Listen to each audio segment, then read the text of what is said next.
Meanwhile, we have Liberal MP, Minister of Finance, and Deputy Prime Minister Chrystia Freeland. Oh, no. Who just... Twitchy, they call her Twitchy Freeland, because she can't seem to just sit still. There's always something going on with her weird facial expressions. What did you call her? Twitchy Freeland. I thought it was the B word. I'm sorry. Go ahead. No. I mean, no. So she, in case you missed it earlier this week, was such bizarre verbiage. But of course, we have she session. And now Chrystia Freeland is claiming that we are in a vibe session because Canadians just aren't really feeling it. Don't take it from me. Listen, this is her words. A lot of economists have been talking about the vibe session and the fact that Canadians just aren't feeling good and that is having real economic consequences. And the Canadian economists making that point are right. They're right, yeah. You know, I bet you even Kamala Harris is twinging at that answer. A vibe? I mean, like... As in what? Good vibrations? Bad vibes, good vibes. I guess canceling our Disney Plus didn't really do it for us. Something that Chrystia Freeland recommended we do. She didn't cancel that. No way. By the way, I got a very quick story about Good Vibrations by Brian Wilson, considered the number one pop song in the world by some. And the genesis was, folks, is that he was getting into a vicious argument in the Wilson family household about something with his brother. And the dog slinked away. And at one point, after he was done yelling at his brother, he said to his mom, "Where the hell's the dog?" And she said to him, "Oh, don't you know? They have an additional sense. They can pick up bad vibrations." And he had an epiphany. He can't write a song about bad vibrations, but he'll write a song about good vibrations.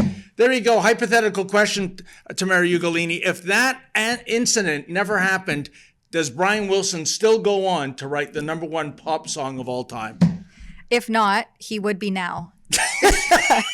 Yeah, he gets inspiration from Fraulein Freeland. Yeah, he can make a whole song about Twitchy McTwitcherson and her vibe session. I guess Canadians just aren't feeling good, and that translates over to us not being able to afford to spend money in our economy. I mean, for our deputy minister, prime minister, and minister of finance to be using these kindergarten made-up words, it's just such a bizarre thing to get up in front of Canadians and say, Canadians, they're just not feeling good right now. And without any introspection into how this government has played a role in Canadians not feeling good right now. I mean, we're heading into the Christmas season.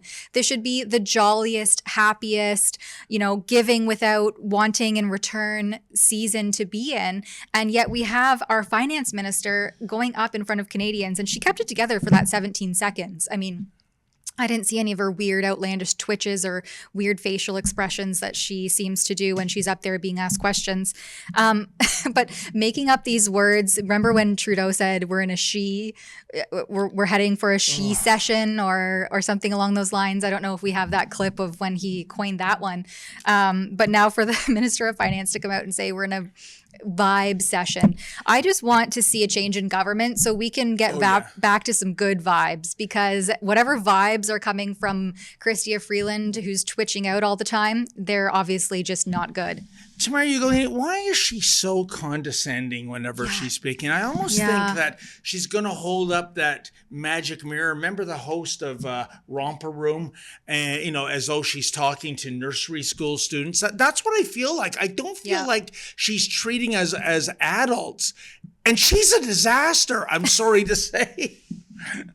Well, anyone who's been watching her pressers or any of the clips that we post on X or embed in our articles, her mannerisms are so bizarre. So maybe we're just in a bizarre session where our government is just completely out to lunch and on who knows what because they can't seem to keep it together.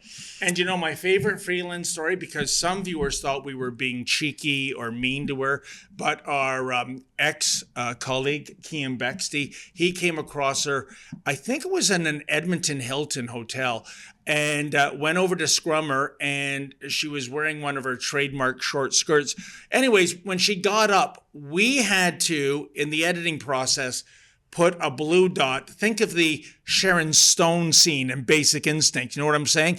But we really had to do that because it wasn't us making a joke. Oh, we have a family-rated channel here, right? And so do you think with all her wealth and influence, maybe she can, I don't know, hire a personal shopper to get clothes that fit? Just saying. Yeah, just saying. And also just buy the next size up. What about when she was clipping her toenails in the House of Commons? That, I mean, my goodness, are these really the people that are elected to represent us? Yeah, you're in the House of Commons, not on a Greyhound bus to Saskatoon. I mean, give me a break.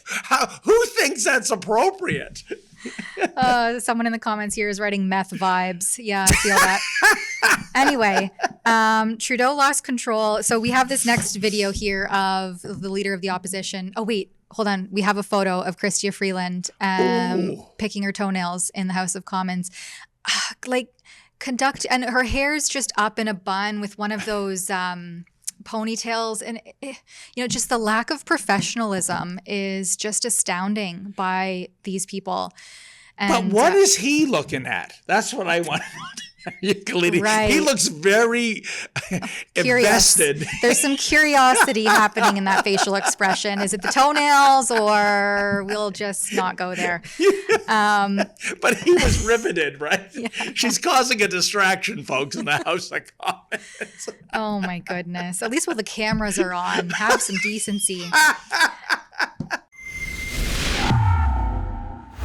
Our on-the-ground reporting, independent news shows, and special content you won't find anywhere else. It's all designed to give you trustworthy information and alternative viewpoints so you can decide for yourself.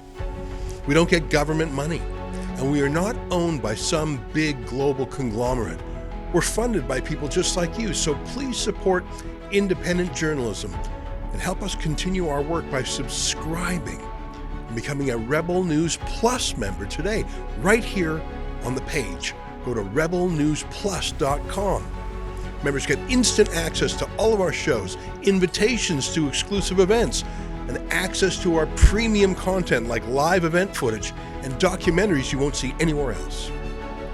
Only Rebel News Plus members can join the conversation by participating in the comments section of our new website. That way you can have your say too. More than anything, though, you'll be able to take pride in supporting real, honest journalism, and you'll help our talented team continue to do the work to push back on the establishment. We really can use your help. We need it, in fact. So thank you, and enjoy Rebel News Plus.